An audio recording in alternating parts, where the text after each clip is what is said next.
All right. Hello, everyone, and welcome to another edition of the Binding Status. This is going to be a really great episode. So thank you to everyone who has already joined. It looks like we have a couple people on the stream so far. We will make sure to give you a shout out if you tell us who you are and where you're joining from. And please feel free to put any questions or comments or thoughts into the chat and we will make sure to get to them. Just to remind you, we are broadcasting from a Zoom call, so there is a bit of a delay here in when we say things to when they get to you. So if we are a little bit late on addressing some of your comments or introducing you, please bear with us and we will get to it. One other thing I wanted to mention before we get started is that we have the Crossplane TBS repo. So if you look under the Crossplane org, which was actually renamed recently from Crossplane IO to Crossplane, you should be able to see the TBS repo and the assets for this show are there. They will be updated after the show as well with all the manifests we use here and an updated guide as well. So please feel free to jump in there. So if you've been on before, you probably know me. My name is Dan. I work on the Crossplane project full time. And I do this show usually. Sometimes we have other hosts. And today we have the distinct privilege of having Jason join us.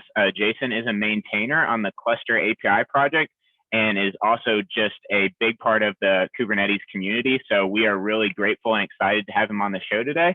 And I'll let him take it away and introduce himself. Hey, thanks, Dan. So yes, my main focus right now in Kubernetes is on the Cluster API project. I've also been involved with some other SIG cluster lifecycle projects in the past as well, such as kubeadm. And I got into this Kubernetes thing way back in, let's see, 2015 now, where I started the work to build out the first OpenShift v3 installer, which was the first production-ready Kubernetes installer that hit. We shipped 3.0 before Kubernetes 1.0 even shipped. So been doing this cluster lifecycle management thing, and I'm happy to be doing it upstream in the community now so that we can kind of commoditize the bits underneath to manage the lifecycle of Kubernetes so that other folks can build fun, cool installers for their users and not have to worry about kind of the grunt work of spinning up an AWS instance or getting Kubernetes on a machine. Awesome. Yeah, that definitely makes sense. And I know from kind of like the Crossplane community side, which is, kind of like a sister community to Kubernetes, we see a lot of the problems that Cluster API addresses and cluster lifecycle in general come up. And it's really nice that there is a community working on that. And we can point people to that community and say, this is a group that does this really well and they have good patterns and, suggest they go use it. And that's one of the things we want to show off today. And we want to show how Crossplane integrates really well with that. So we're excited to do that. To get started, there may be some people on the call who are not super familiar with Cluster API. So what I want to do is I'll go ahead and share my screen here. And Jason, if you wouldn't mind, I would love for you just to kind of give some direction as I navigate to the repo and maybe the book when we get there as well.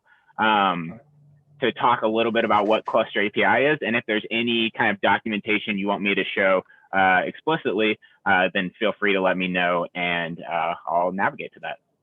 All right, great. So probably the best place to start is our Git repo, which is Kubernetes SIG / cluster-API. And from there, you will see a link at the top to our kind of documentation site, the clusterapi.sigs.k8s.io.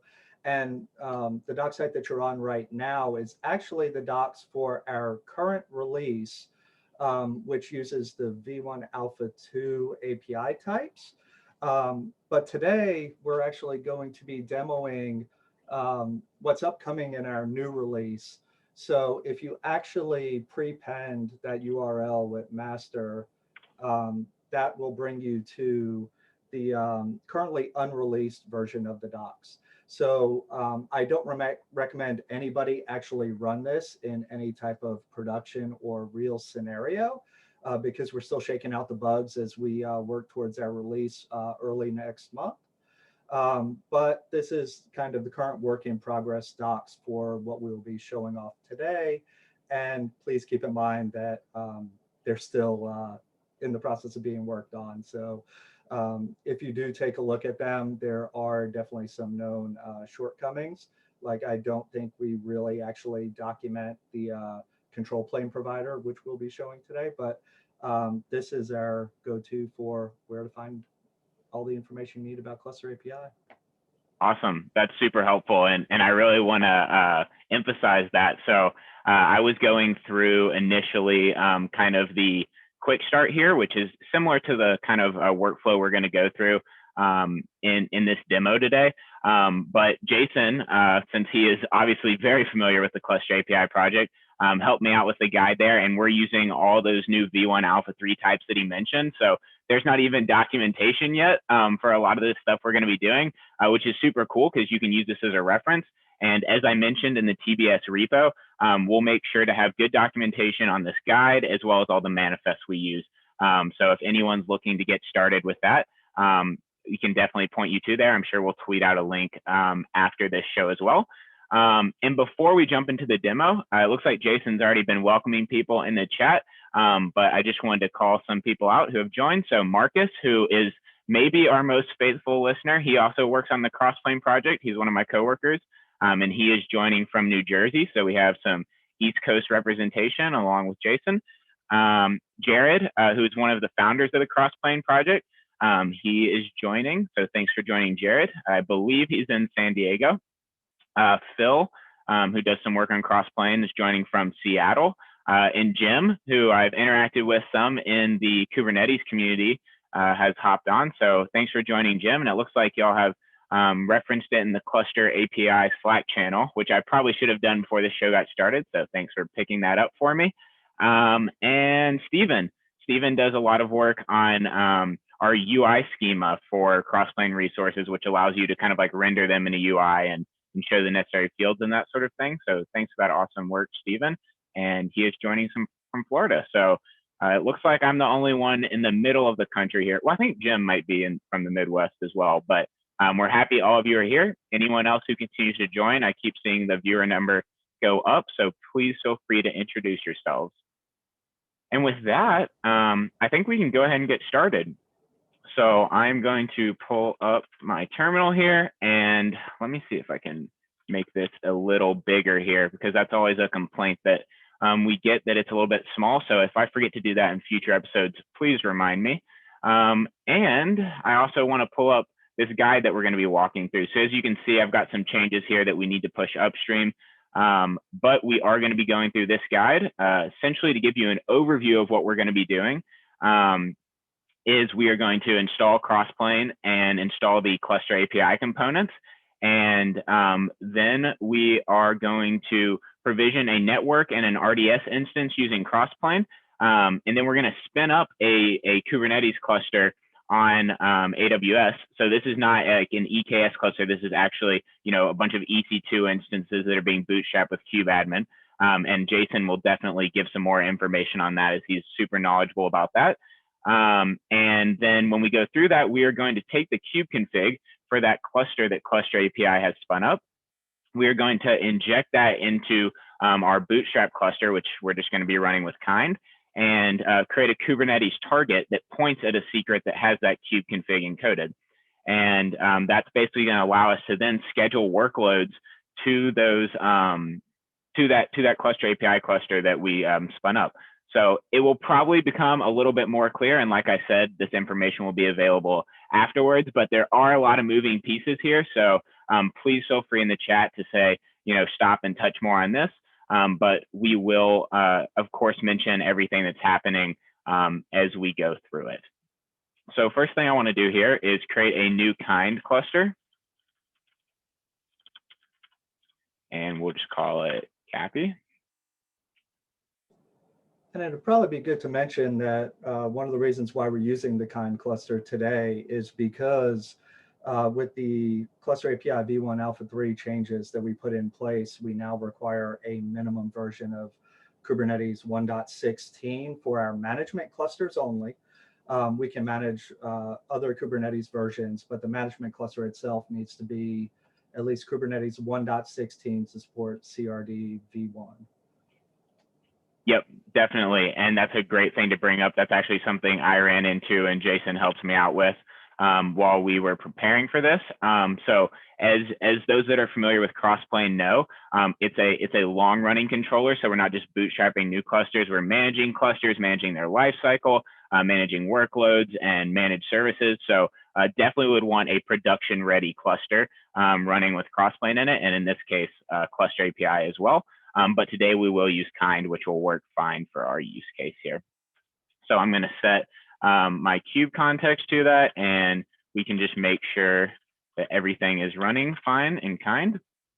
All right, so it looks like everything is up and running. And so next thing we want to do is install Crossplane.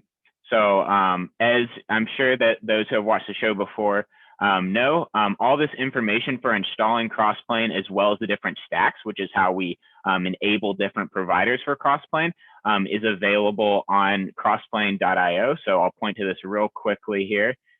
If I can get Chrome to come up, there we go. So crossplane.io. And if you go to our documentation here, you can see that it's by version. You can also look at master. And in getting started, you'll have install Crossplane. And one of the features of installing the Crossplane Helm chart is that you can include specific stacks that you want right off the bat, so you don't actually have to install them later on. So here we're installing GCP with Crossplane. Today we're going to be using AWS. So I'm going to go ahead and do that. All right. So this is just creating a namespace for the Crossplane controllers to run in, adding the repo from the alpha channel, and then installing. All right, so the Crossplane alpha has been added. As you can see here, we are installing Crossplane into the Crossplane system namespace, which we just created, and we're including v0.6 of the stack AWS controllers, which will also bring along all of our CRDs, which manage different things like RDS instances and that sort of thing that we're going to be using today. So if we now look and see what we have running here, we have Crossplane, the Crossplane Stack Manager. They're both running. We should see the Bootstrap pod for Stack AWS going here. So essentially what that's doing is setting up the AWS controller, installing CRDs and that sort of thing. And if we look again pretty soon, we'll see that the AWS controller is running. And we can also see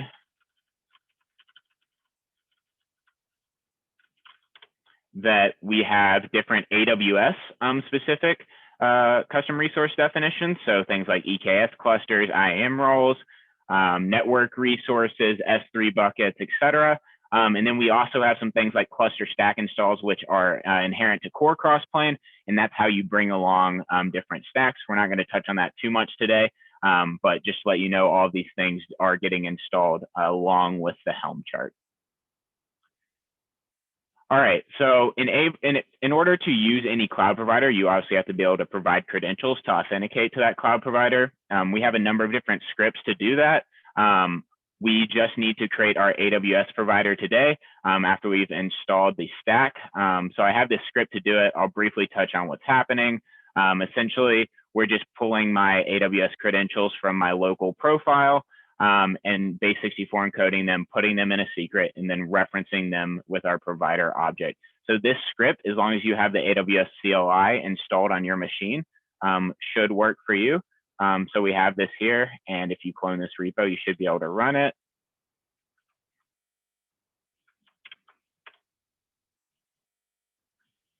And the output should show us that we created that secret with the base64 encoded credentials. And then we also created an instance of our provider kind in AWS. So that's each stack is coming with its own provider custom resource, which basically just allows you to point at those credentials that are stored in a secret, and then you reference that provider from different resources. This also allows us to do things like using different native plugins that different managed Kubernetes offerings provide. So we actually recently enabled, if you're running on EKS, you can assume an IAM role through credentials injected via the service account. So basically EKS allows you to annotate service accounts with IAM roles as long as it's enabled. Your OIDC provider is enabled in your cluster. So you can specify on the AWS provider use service account, and it will look in the file system of the AWS controller pod, pull out the necessary credentials to assume the IAM role and authenticate that way. All right, so now we should be set up to be able to create resources on AWS using Crossplane. So we're gonna apply all of these resources in this network directory here. And the names here are pretty indicative, but I'll show you kind of what's going on. So we're creating a new VPC. We're creating some subnets in that VPC, a security group, route table, internet gateway, and a DB subnet group. So basically what we're doing is creating some public subnets that we can use in a subnet group for the RDS instance that we provision later on. Something I wanted to bring up, and Jason, I'd love for you to take this and run with it a little bit, is you can actually use existing infrastructure in your AWS account with Cluster API. So we'll see momentarily when we spin up our cluster using Cluster API that it's going to create a new VPC and subnets and internet gateway and a NAT gateway and that sort of thing. Which is really helpful, but you may have some infrastructure that you already want to use, and you can actually assume that using Cluster API, and that's done through tagging the resources in a certain way, and also adding to your manifest that you want to assume a certain VPC. We're not doing that in this example. What we're actually doing here is spinning up two separate VPCs and putting the RDS instance in one of them, the one that we provisioned using Crossplane. And that's just publicly accessible. So we're going to be accessing the RDS instance over the public internet from our Cluster API cluster. Obviously, in a production scenario, you'd want those to exist in the same VPC and have secure connectivity between them. So Jason, I'd love for you to talk a little bit about how that works and if there's any kind of like future plans to either improve that or change it or anything like that. Yeah, definitely. So we have a couple of different ways to support existing infrastructure today. The one way that you mentioned is with pre-existing resources that are tagged in a particular way.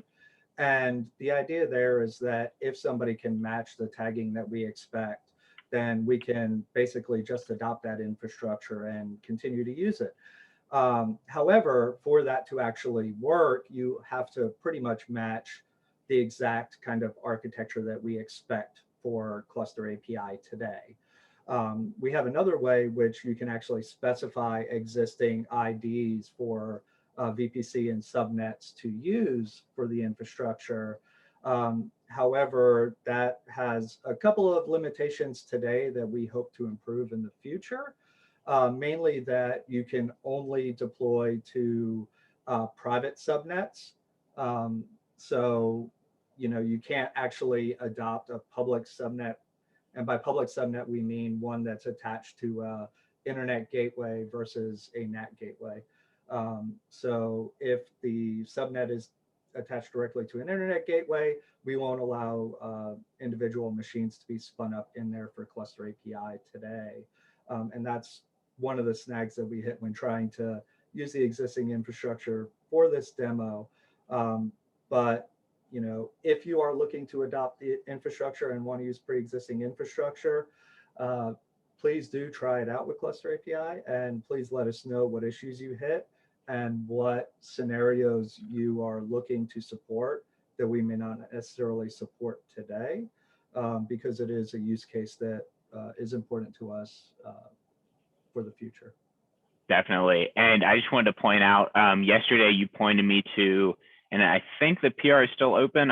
I don't think it's been, yeah, okay. So here on the Cluster API provider AWS, which is what we're going to be using today, Scott here is actually providing some instructions for being able to do this. He also has a blog post that goes along with that. We'll make sure to link that after the show. But essentially this is kind of showing how you can do some of this. I'm not going to say it's completely correct. It may be, it likely is, but I have not tried it out. But one thing I did run into was I was creating these public subnets and then not able to use them because I don't want to do that right now because it requires the private subnet. So there is some documentation coming on that. Obviously, with all of these things on the Crossplane side and the cluster API side, when we're using cloud provider APIs, there's a lot of documentation and moving pieces and adapting to how different providers change things. So it's a constant effort to do that. So please, if you run into any issues on either cluster API or Crossplane, feel free to open issues or correct them yourself. And I'll take a quick moment here to mention a few other folks on the call. So it looks like Justin Garrison is joining. Justin, I've seen you on Twitter and in the Cape community some, so thanks for joining. Michael, who is a Crossplane contributor and is a coworker at Upbound, has joined. Jim says he's actually joining from Austin, so that is a pretty cool city, so I'm a little bit jealous. And then Jan, who's been, if I'm saying that correctly, I apologize if I'm not, is joining from Berlin, and he's pretty active in Crossplane Slack. So thanks for joining. We really appreciate it. All right, so before we talked about that, I created those network resources. You could see immediately the VPC came available. Some of these other ones we are still waiting on, so let's see if they are ready now. It looks like they are. So we've got our subnet group, internet gateway, and subnet security group, etc. You'll see that they all reference this VPC ID. And I want to talk about how that happens because this VPC ID is not something we specified. AWS decide on that. So how we do that in Crossplane is we have our cross-resource references, which I've talked about on this show before. So we have the name of the actual CR instance here, sample VPC. And then in the subnets and other resources, we actually just reference that VPC ID. So if you ever see a field with ref after it, that's basically pointing to another resource type. And then you could also say like VPC ID directly if you already had an existing VPC, but having these cross-resource references allows us to populate those fields later. So we can do that kind of like cube control apply a whole directory and just let those be resolved by Crossplane. So that's definitely something that's really useful. So now that we have all of our network resources up, I'm also going to create this infrastructure class. So we have our RDS class here.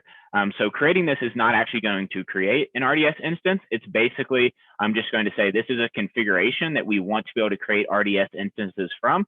So we'll create an instance of an RDS instance class. There's a lot of instances, I apologize. But we'll create this and then we can reference it abstractly with something like a MySQL claim, right? So we have a concrete implementation of a MySQL database, which would be an RDS instance. And then an app owner, which you can see, this is kind of all of our application files here, which we'll use later, can reference that class and say, give me this specific configuration and create an RDS instance from it, but they can be agnostic about the actual concrete implementation. So whether it's a GCP Cloud SQL instance, or it's an AWS RD instance, or Azure SQL instance, or whatever they call it. It could be any of those things. And you'll see actually here, we are scheduling to it. So we're not even selecting that directly. We're scheduling based on labels. So you'll see that we want to match labels TBS 11. And then our RDS class here is going to have that label on it. So you can kind of say things within your organization like, instance large or something like that. And then the app owner can just say, I want to large my SQL instance, and whether it's RDS in this region or RDS in that region or on Cloud SQL or wherever, then that'll be satisfied. And it's a little bit more of an abstract process for the app owner. So I'm going to go ahead and create that RDS instance class. And like I said, no controllers are going to be triggered by that creation. And while that's happening, we've had Carlos since join, who is actually one of our cluster API contributors. So it's great to see Carlos here.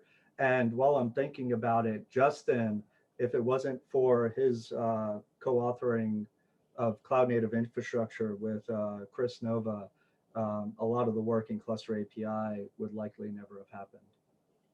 Awesome. I appreciate those shout outs. Definitely to Justin, that's a great point. And Carlos also works with me pretty closely on a lot of release engineering stuff. So it's really awesome that that he's joining. I'm excited to see him here.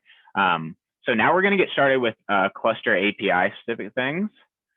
And so the first thing we need to do is install a cert manager from Jetstack. Jason, do you want to touch a little bit on what installing that does for us? Yeah, so basically, as we migrated to V1 Alpha 3, we wanted to enable a lot of the webhook features that you get from QBuilder-based projects. And part of that is for defaulting, validation. In the past, a lot of the times, if you provided an invalid um, value for a field, you would only find out after you submitted the resource and we tried reconciling it. And Mm, that's not a very good user experience. So by adding the validating and defaulting webhooks, we can give users feedback at the time that they're trying to create the resources, whether or not a value is valid or not. But part of webhooks requires that you actually have certificates distributed so that you can communicate with the webhooks, and Cert Manager allows us to automate that during the deployment rather than requiring users create those certificates, distribute them, and wire everything up manually. awesome. Thanks for that explanation. That's super helpful to understand. Next thing we're going to do is install Cluster API. So as you can see here, we're actually just using the config directory from this tag. I believe this was cut yesterday. Is that right, Jason? That's correct, yes. And I would also like to add that if you are doing this for once we release the V1 Alpha 3 release, you won't actually have to perform these steps manually. We will have a tool that you can use to automate the process of deploying the management cluster. But because we are, showing off some of our, pre-release work here, it's not fully automated yet. Definitely. Awesome. So it looks like our pods came up there successfully. So we got our controller manager in CAPI system and CAPI webhook system. Do people actually say CAPI? I just naturally started doing that when I started working with it. Is that a thing? So I try to avoid the use of it when talking about Cluster API, just because it can lead to a lot of confusion. However, internally among a lot of the developers, we do use acronyms such as CAPI or Kappa to reference some of the different components. But we try to keep that out of the standard documentation and the way that we present it as much as possible, but it does bleed out. Gotcha. Awesome. Thank you for that. So next thing we're going to do is install our kubeadmin bootstrap provider. So do you want to talk a little bit about what a bootstrap provider is? And I'm only familiar with the kubeadmin one. If there's others, or if there's plans for there to be others, that'd be a great thing to talk about as well. Yeah, so the idea here is that if you are familiar with Cluster API from the past, the V1 Alpha 1 days, we didn't have a bootstrap provider. So whatever type of infrastructure provider you were using to deploy to, for example, AWS or GCP or your cloud of choice, the bootstrapping logic was built into those. But that's not very flexible and not very reusable for folks that may not want to depend on kubeadm, for example. Starting with V1 Alpha 2, we introduced a bootstrap provider with the default option being the kubeadm bootstrap provider, because we found that most people are using kubeadm to bootstrap clusters. However, you have other situations as well, whether somebody's running OpenShift or an instance of an actual alternative bootstrap provider that we have today, the Talos folks who are building an operating system that's centered around Kubernetes. They don't use kubeadm to bootstrap their clusters, so they built their own Talos bootstrap provider that allows it to interact with their custom OS for bringing up clusters. Awesome. Yeah, that's super great. I always think that whenever we can increase flexibility for end users, that's definitely a great benefit. And this kind of like pluggable architecture is the way to go. So now we're going to install the kubeadmin control plane provider. So I believe this is actually, I think this is new with V1 Alpha 3. So do you want to touch on the change there, Jason? Yes, so the control plane provider concept is indeed new for V1 Alpha 3. What we found is one of the major drawbacks that we had with V1 Alpha 2 and before is that there really wasn't a concept of control plane management. If you wanted to manage a control plane, you could do so. You had to stand up a machine and you had to pass it the right kubeadm config to bootstrap the machine. And you could basically work around the fact that we didn't provide primitives for the control plane. However, things really got complicated when you start talking about upgrades of clusters. So in the V1 Alpha 2 timeframe, some of my colleagues at VMware helped put together an external tool that could be used for orchestrating cluster API upgrades of workload clusters. However, we didn't see that as something that we wanted to maintain over the course of the long term. So with V1 Alpha 3, we introduced a control plane provider, with the idea being that in the abstract, it is just a provider that provides some way to orchestrate the installation, scaling, and upgrade of control planes. And as a default implementation, since we have the default kubeadm bootstrapper, we built out the kubeadm control plane provider, which combines the machine-based control planes that we were managing externally before with the kubeadm bootstrapper, and allows you to basically spin up and scale and have integrated upgrades of those control planes natively. Awesome. That sounds great. I'm definitely going to want to look into that a little bit more after this show. So we'll make sure to link, especially when the new documentation comes out. I'm sure there'll be some useful stuff there. Next thing we want to do is install the AWS provider. So once again, I have a script to do this here. So you'll notice that this looks very similar to what we were doing with Crossplane. I've actually, as I've started working with this, trying to think how maybe we could use, a similar pattern here, even more so than there is already. There's also this cluster AWS admin CLI, which you can get from the cluster API AWS provider repo, and that's going to help set up the necessary credentials and that sort of thing to get going here. But just as we need credentials to be able to authenticate to the API in the AWS API in Crossplane, we also obviously need those for cluster API as well. So this is basically a very similar script. It's going to get those necessary credentials. It's going to create this stack. I've actually already created this in the past, so it's just going to notice it's there and say, cool, we're good to go. And then it's going to install the actual cluster API provider AWS. So we should see this all happening when I run the script. So we've touched on kind of the bootstrap provider, the control plane provider. Do you want to now tell us a little bit about what's happening with the actual AWS provider or other infrastructure providers as well?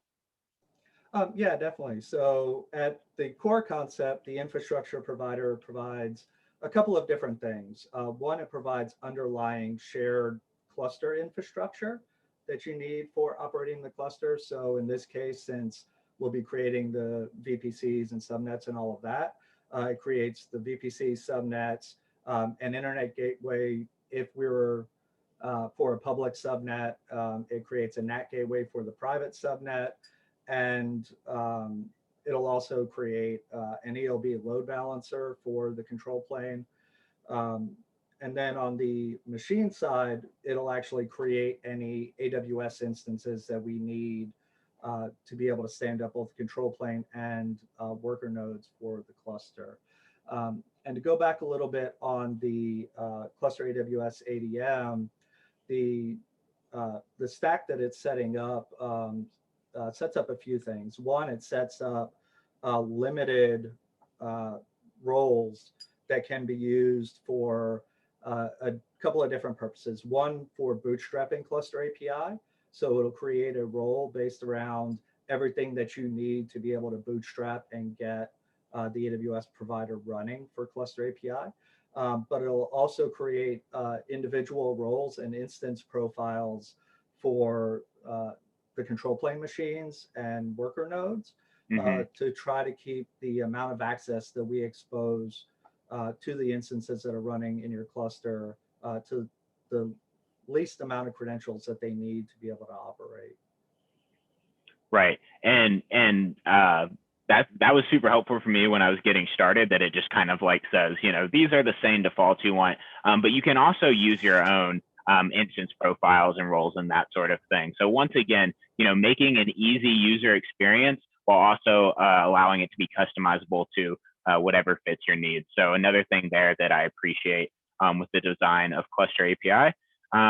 So we can see here that similar to how we run a stack AWS controller, there's a similar CAP A, so Cluster API Provider AWS controller, which is going to be responsible for doing some of those things that Jason talked about. So if we look now, the next part is basically spinning up our cluster control plane. And we have some different CRDs that are provided by either Cluster API itself or the AWS provider.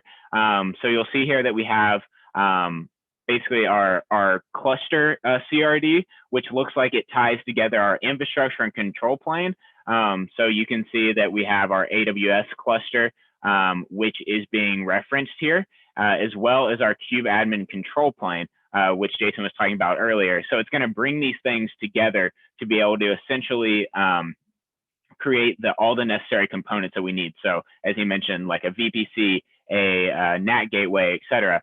So this is, kind of comparing and contrasting to Crossplane.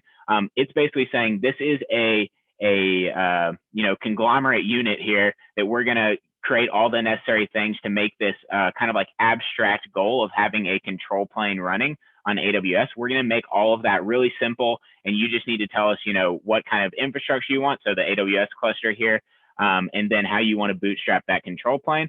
If we compare and contrast that with Crossplane, we're creating more granular resources, right? So like VPCs and subnets and that sort of thing. And then you bring those together to make a full picture. So while you could do this exact same thing with Crossplane, we don't bring in things as much like, the kubeadmin bootstrapping and that sort of thing. That would be a separate like pluggable template for Crossplane. So we make it a little bit easier to use something like EKS or any other managed service that AWS provides, and we model that API one-to-one. So it is nice if you want to have, a self-managed cluster on AWS to be able to say, all right, Cluster API, figure that out for me. So Jason, if you want to add anything to that, I'm going to go ahead and commence creating these different resources, and I'll let you riff on that with anything you want. Yeah, let's go ahead and get that created because it will take a little bit to bring that cluster up, especially that NAT gateway that likes to take a little bit to provision. Gotcha. However, one of the things I wanted to touch on, and I'm glad you brought it up, is that one of the driving factors behind the Cluster API project is that a lot of the folks involved have been involved in building either Kubernetes installers or other lifecycle management tooling around Kubernetes. And we've had to deal with a lot of the pains that are involved with kind of maintaining that tooling as a downstream kind of project. And part of that is that every single time a new Kubernetes release comes out, you're now having to kind of retrofit in all of the changes for that new release, and how do you sit there and add those features and all of that. And it tends to be a disconnected process that happens well after the Kubernetes release comes out. So you tend to be operating behind the times, always trying to retrofit these things in. And pretty much every vendor is doing the same thing, rebuilding the same wheels every Kubernetes release that they support with their tooling.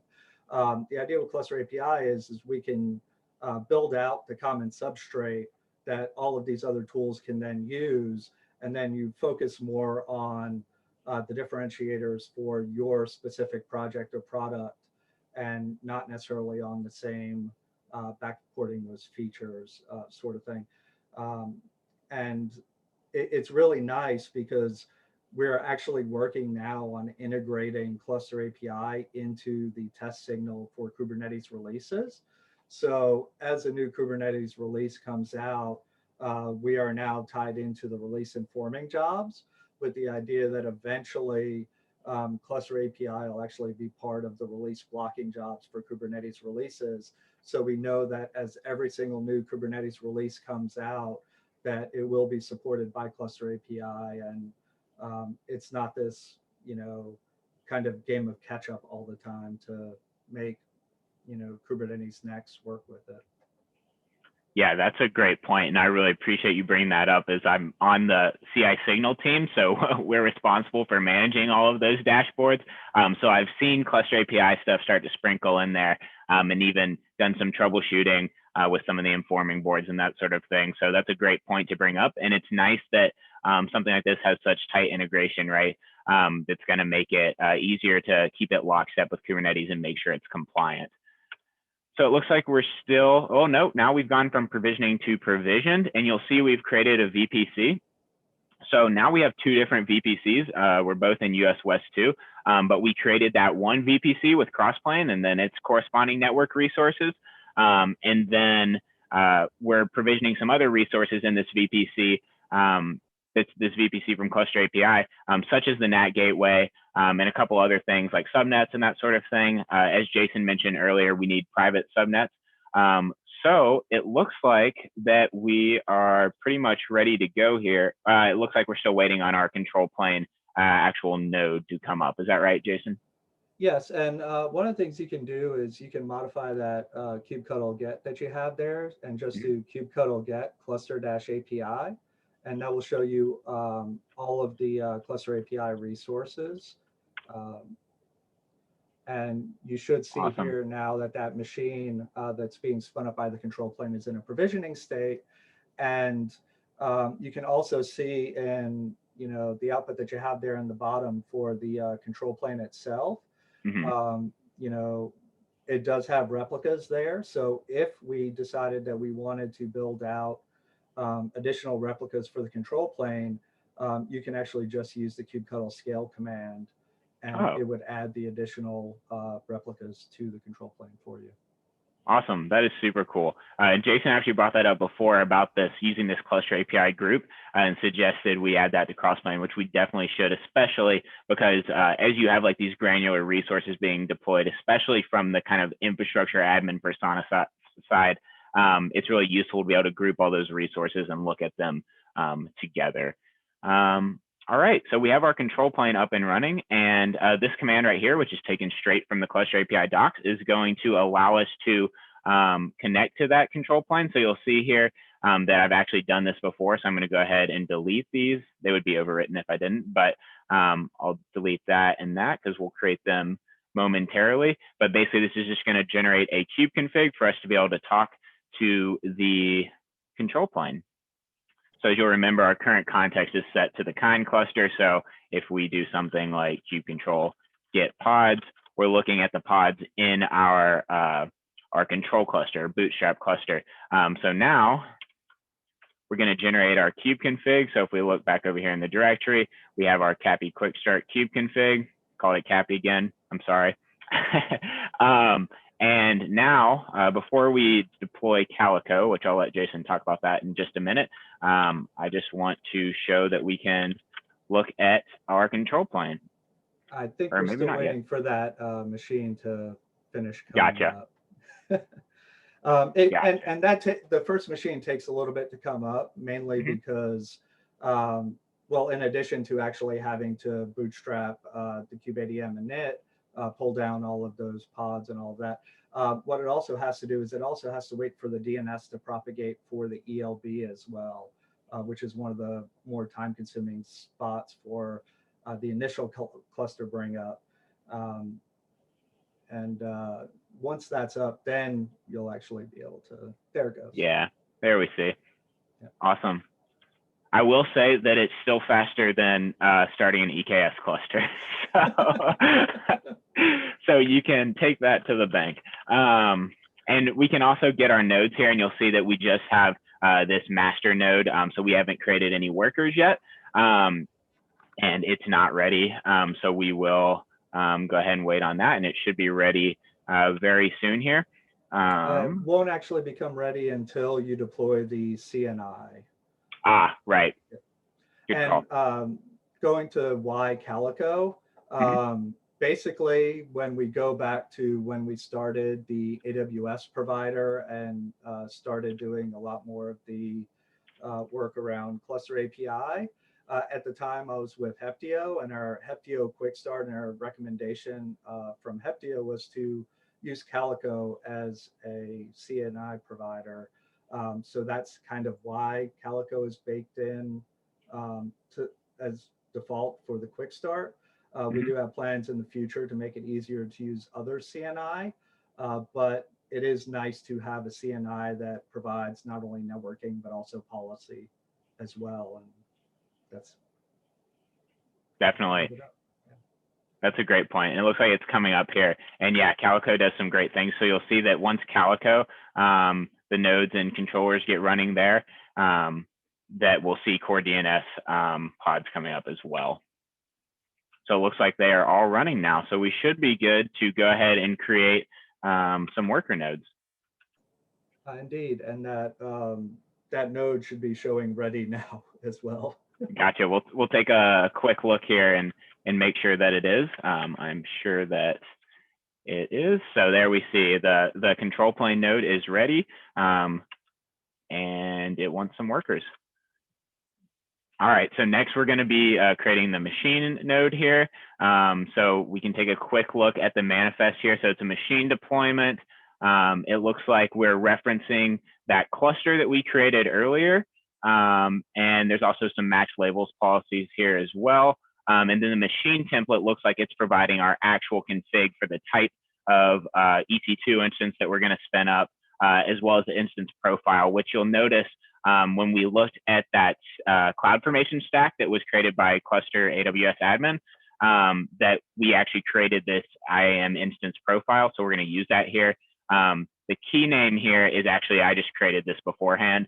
So that's just what we're using. It's not really important because we're not going to actually SSH into the nodes or anything like that in this tutorial.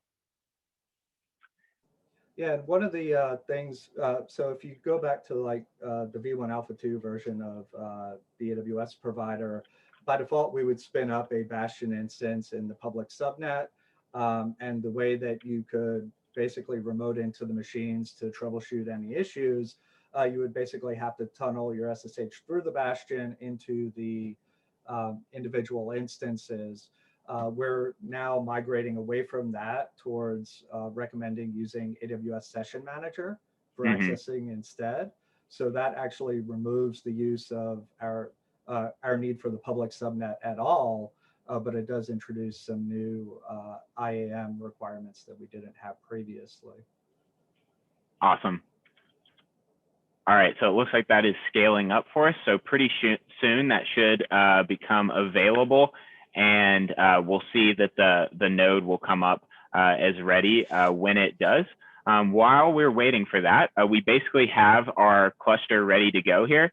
And so what we're going to be doing next is provisioning a workload to this cluster. So you'll remember we're running a kind cluster as the control bootstrap cluster. So what we're going to do is from the control cluster, we're going to create an RDS instance in those in that VPC that we spun up earlier with Crossplane. And then we are going to actually create a Kubernetes application, which is basically the way that we package other Kubernetes objects and send them to a cluster to be deployed. So from the control cluster, we're creating an RDS instance, which is going to spin up a managed service, so external to Kubernetes. And then we're going to create this Kubernetes application, which the application itself exists in the control cluster, but these templates embedded inside of it, like the namespace, deployment, and service, are going to go to this cluster API cluster that we spun up. And you'll see that we'll actually get a publicly available service there that can connect to the RDS instance. So you'll see that these containers that we're passing in are pulling in secrets to be able to connect to the RDS instance from a secret in their namespace. So when we create this application, it's going to look for this secret in the namespace, which we're just going to create it in the default namespace. And then it's going to inject that secret into the namespace that these resources are deployed into on the target cluster. So in the cluster API cluster that we've spun up, we're going to have a CAPI deployment MySQL connection, which is basically just appended the name of this Kubernetes application resource in the secret. And then this deployment, which actually exists in that target cluster, is going to be able to use that to connect to the database instance. And if you're wondering about what actually this image is, as well as this one. I actually have the code for it here. It's basically just a simple web server that connects to a MySQL instance and allows you to write some things to it, and we'll see that momentarily. And it's actually, the Docker file is built from here, so you can publish it yourself. Or you can just pull it from #TBS 11 latest. And then we have an init container, which is actually just going to create this CAPI database in the RDS instance when it comes up. So I want to jump back over here and check on our nodes. All right, so it looks like our worker node is also ready now. So we can get started deploying things. Like I said, we do have this abstraction layer in Crossplane. So we created an RDS instance class earlier, if you remember. And now from an application owner perspective, we're going to say we need a MySQL database for our application. So I am going to request one. So I'm going to create this MySQL instance, and it's going to be scheduled to that RDS instance class. So I will do that quickly here.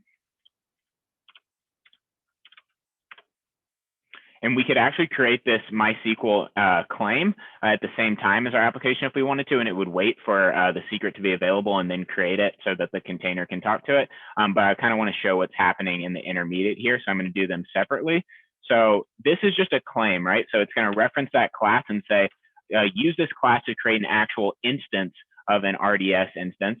That was a little redundant, to create an RDS instance. So you'll see that it's using the RDS instance class kind.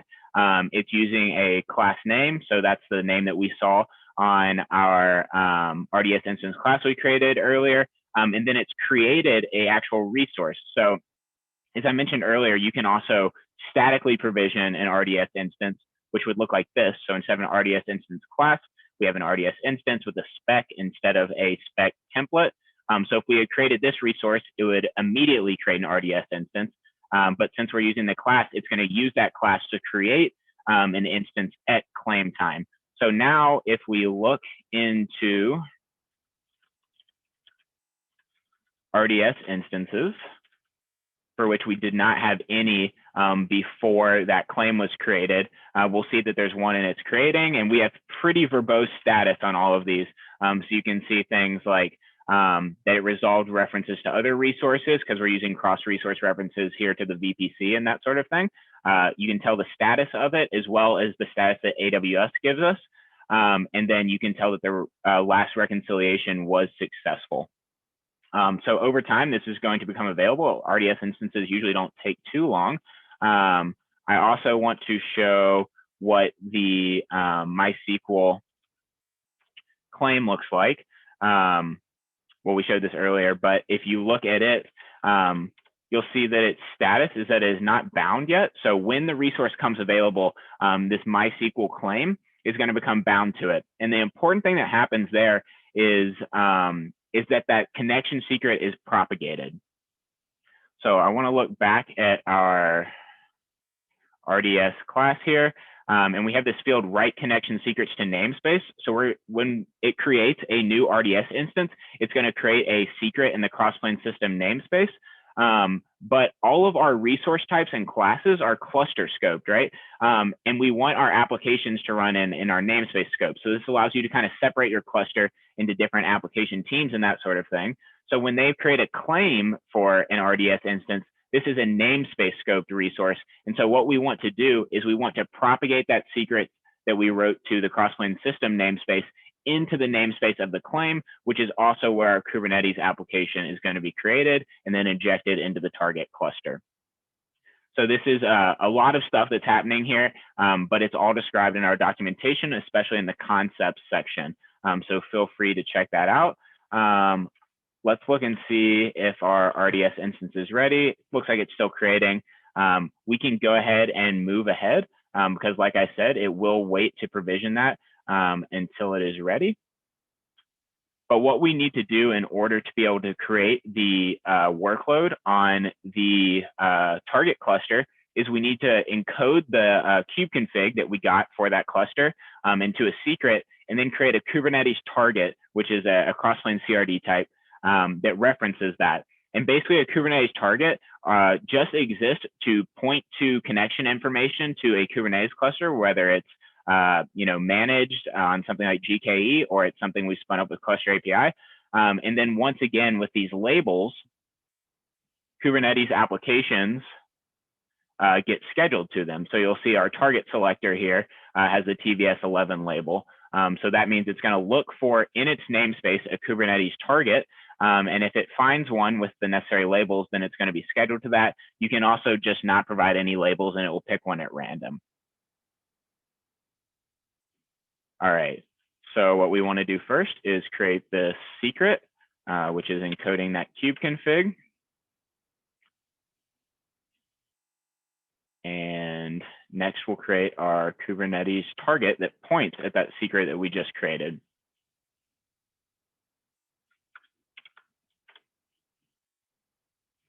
All right, so now if we look, and we're in the default namespace, so we don't have to specify, we should see our Kubernetes target here. Because it's pointing at a manually created secret, it doesn't specify a cluster because we don't actually have a cluster resource that we're referencing here. If we instead use Crossplane to create an EKS cluster, for example, we could reference that directly and it would pull the connection information off of that and use it instead of having to manually create this secret here. All right, so next thing to do is to create our application. And because we have that Kubernetes target, it should be able to be scheduled successfully. Let's check on the status of our RDS instance here. All right, so it looks like it's available and bound, which that means that it should have created that MySQL con secret in our default namespace because that's where our claim was created. So let's look and see. And there we see it, the MySQL connection. So you'll see that there's 4 fields on that. It's username, password, host name, and I forget what the other one is, but basically everything you need to be able to create, connect to this database. And once again, this is publicly available. So in a more production scenario, you may want to create your cluster and your database in the same VPC so they don't have to travel over the public internet to connect. But now we are going to do kind of the magic part here and create our Kubernetes application. So let's quickly look and see the status of it. So you'll see that we had 3 resources in there, which are our namespace, our deployment, and our service. So these are all things we want deployed into the target cluster. You'll see that they're scheduled. So that means it found a Kubernetes target that it can use to deploy these resources into. But submitted is what we're looking for. And that means that they've actually been created on that target cluster. So they're still not there yet. So what we want to do is when you create a Kubernetes application, all of those inline templates get translated into Kubernetes application resources. So you'll see here the deployment, the namespace, and the service, and the template name, and the cluster. So now that these are all submitted, we should be able to get this and see that 3 have been submitted. And you should never really need to look into your target cluster to see what's going on, because if you describe, let's say, the CAPI deployment, we should see the status of the actual workload on the target cluster. So it has minimum availability and it's successfully progressed. So that looks like it's running successfully. So it started up and was able to connect to the database. Similarly, if we look at the service, we'll see that the host name is provisioned. So in our target cluster, which Cluster API created for us, we've basically provisioned a new service and there's an IP address or a host name for this load balancer service type. And if we actually navigate to this, so once again, we haven't actually looked into the target cluster at all here. Let me pull up my browser window. And there we go. We have our web server running on the public internet here. And so you can't actually see here that it's connected to the database, but we have some endpoints to be able to demonstrate that. So this is basically going to show all of our entries in the database. So we don't have any yet. So what I want to do here is I will go in here and we'll make a post request to the create endpoint here. So I'm just going to put the host name in. And so basically, I'm just putting in, I think that our object or our schema here in the database is a TBS stream with title, host, and number of viewers. So we'll put in, and you'll actually see this. We use this same type of application when using Octeto on our last episode, but now we're actually running this on a target cluster. So we're going to create an entry in the database here. So it looks like that was successful. And let's see here, just for fun. It looks like it was posted to the database, and now we're able to access it using our web server. So this is a pretty simple example, but it's pretty cool to see. And I will do a little bit of navigating over into the target cluster here to kind of show some things there. But while I'm doing that, we're getting close to the end of time, and I've been talking a lot. So I'd love to give Jason the floor here and let him just kind of expound on the future of Cluster API, whether it's these immediate V1 Alpha 3 updates or even farther into the future, and just generally anything that you're excited about or want to share with the community. That is obviously welcome, and I'd encourage you to do so. Yeah, so I think the first thing I want to touch back a little bit back on the way that we deployed the kind of worker nodes for the cluster.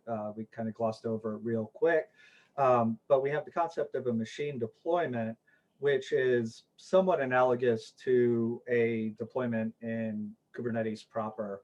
The idea is that it provides a declarative way to define a group of replicas of machines, and behind that, that's backed by what we call a machine set.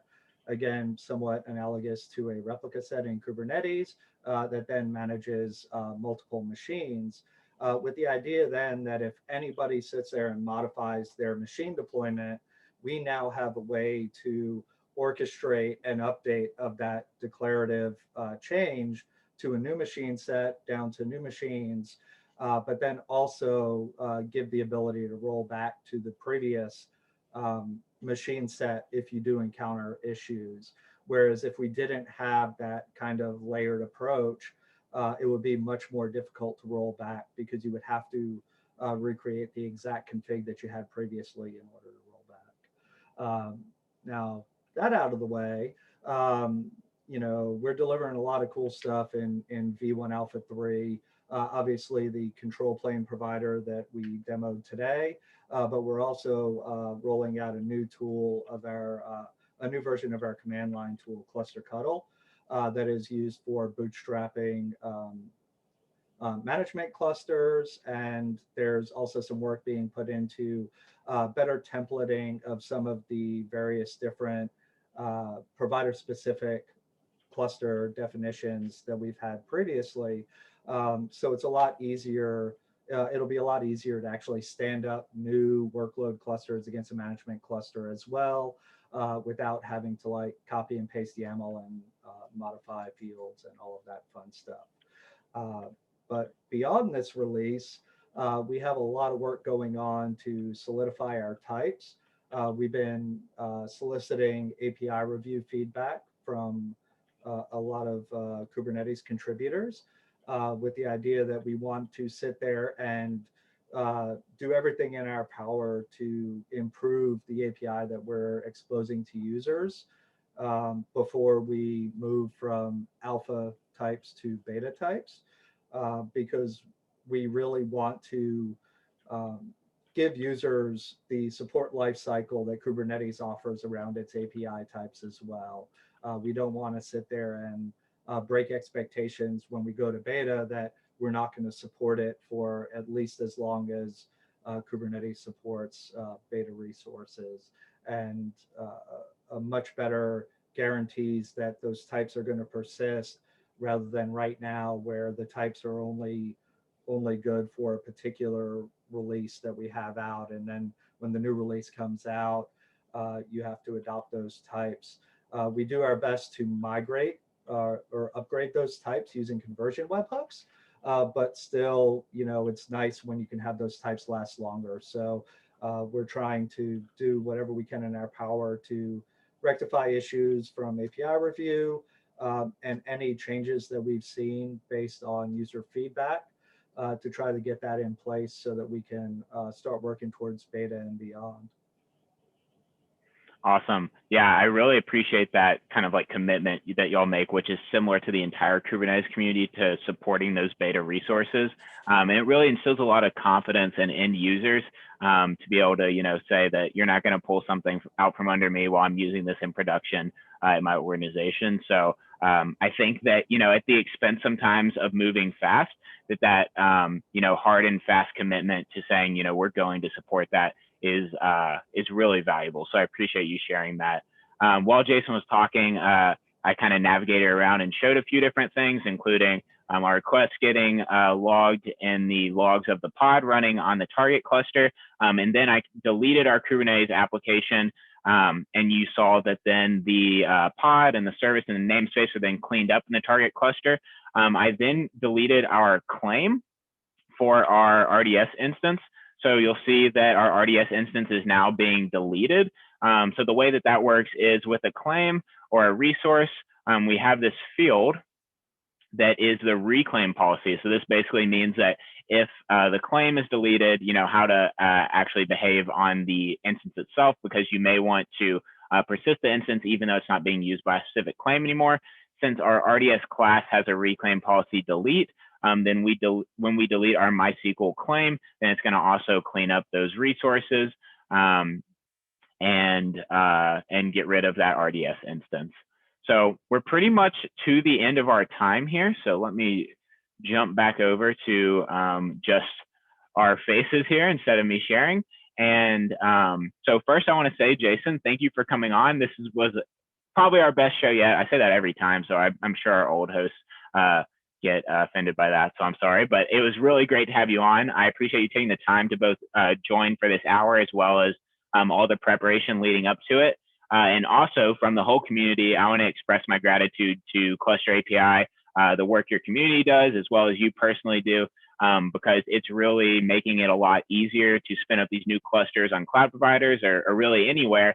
And it's just making that user story a lot better, which makes everyone's job easier. So we really appreciate the work that you do. And yeah, and to anyone who's on the call, if you're interested in contributing to either Crossplane or Cluster API, contributions are always welcome. There's always people willing, like Jason and myself, to help you get started or help find a good issue to get your feet wet contributing. So please feel free to come out. Do not be afraid. We're not going to be mad about any changes you need to make or anything like that. It will be a welcoming community, and we'll guarantee that. So Marcus says this is the best bearded episode yet, and I could not agree more. And it's mostly because of my beard, I think, which is pretty superb. I'm pretty sure that's what he's talking about. But no, I think Jason is the leader of Sig Beard. So he is definitely someone to look up to in that regard. Jason, do you want to say anything else before we sign off? If we talk about Sig Beard, Aaron Quickenberger is our chair. I am just a lowly tech lead for Sig Beard. But thanks for having me. And I look forward to seeing if we can do this again in the future. I'd like to revisit this again after we've had a chance to work out some of the integration points, make those a little bit more smoother, incorporate some of that into both of the different projects, and continue to help make Cluster API something that helps other projects and products shine. Definitely, I totally agree. We like to say the rising tide lifts all boats. So we try to collaborate with everyone else who's working on this and try not to duplicate work across the board. So we'll definitely have you back on again in the future and continue to monitor the work going on at Cluster API. So with that, I think we can go ahead and sign off. I appreciate everyone joining today. Please feel free to follow up in the TBS Slack channel or on Twitter or in Kubernetes Slack in the Cluster API channel, and we'd be happy to answer any questions. And once again, all resources will be made available after conclusion of this show. All right, thanks for joining, everyone. Have a great end of your week.